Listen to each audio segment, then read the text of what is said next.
قال للملأ حوله إن هذا لساحر عليم. فرعون نے اپنے گرد کے سرداروں سے کہا کہ یہ تو کامل فن جادوگر ہے. يريد أن يخرجكم من أرضكم بسحره فماذا تأمرون. چاہتا ہے کہ تم کو اپنے جادو کے زور سے تمہارے ملک سے نکال دے، تو تمہاری کیا رائے ہے؟ قالوا أرجه وأخاه وابعث في المدائن حاشرين. انہوں نے کہا کہ اس کے اور اس کے بھائی کے بارے میں کچھ توقف کیجئے اور شہروں میں نقیب بھیج دیجئے. يأتوك بكل سحار عليم. کہ سب ماہر جادوگروں کو جمع کر کے آپ کے پاس لے آئیں. فجمع السحرة لميقات يوم معلوم. تو جادوگر ایک مقررہ دن کی میعاد پر جمع ہو گئے. وقيل للناس هل أنتم مجتمعون. اور لوگوں سے کہہ دیا گیا کہ تم سب کو اکٹھے ہو جانا چاہیے. لعلنا نتبع السحرة إن كانوا هم الغالبين. تاکہ اگر جادوگر غالب رہیں تو ہم ان کے پیرو ہو جائیں. فلما جاء السحرة قالوا لفرعون أئن لنا لأجرا إن كنا نحن الغالبين.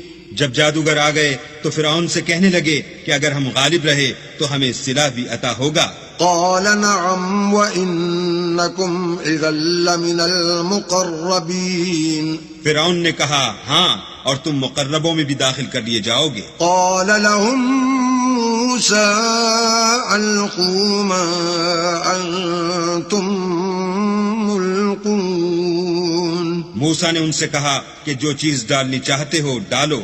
فألقوا حبالهم وعصيهم وقالوا بعزة فرعون إنا لنحن الغالبون. تو انہوں نے اپنی رسیاں اور لاٹھیاں ڈالیں اور کہنے لگے کہ فرعون کے اقبال کی قسم ہم ضرور غالب رہیں گے.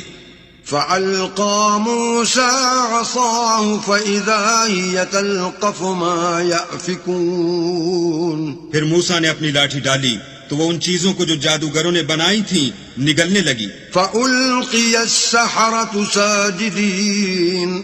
تب جادوگر سجدے میں گر پڑے. قالوا آمنا برب العالمين. اور کہنے لگے کہ ہم تمام جہان کے مالک پر ایمان لائے. رب موسى وهارون. جو موسیٰ اور ہارون کا مالک ہے. قال آمنتم له قبل أن آذن لكم إنه لكبيركم الذي علمكم السحر فلسوف تعلمون. لأقطعن أيديكم وأرجلكم من خلاف ولأصلبنكم أجمعين. فرعون نے کہا کیا اس سے پہلے کہ میں تم کو اجازت دوں تم اس پر ایمان لے آئے؟ بے شک یہ تمہارا بڑا ہے جس نے تم کو جادو سکھایا ہے. سو ان قریب تم اس کا انجام معلوم کر لوگے کہ میں تمہارے ہاتھ اور پاؤں اطراف مخالف سے کاٹ دوں گا اور تم سب کو سولی پر چڑھا دوں گا. قالوا لا ضير إنا إلى ربنا منقلبون. انہوں نے کہا کچھ نقصان کی بات نہیں، ہم اپنے پروردگار کی طرف لوٹ جانے والے ہیں. إنا نطمع أن يغفر لنا ربنا خطايانا أن كنا أول المؤمنين. ہمیں امید ہے کہ ہمارا پروردگار ہمارے گناہ بخش دے گا، اس لیے کہ ہم اول ایمان لانے والوں میں ہیں.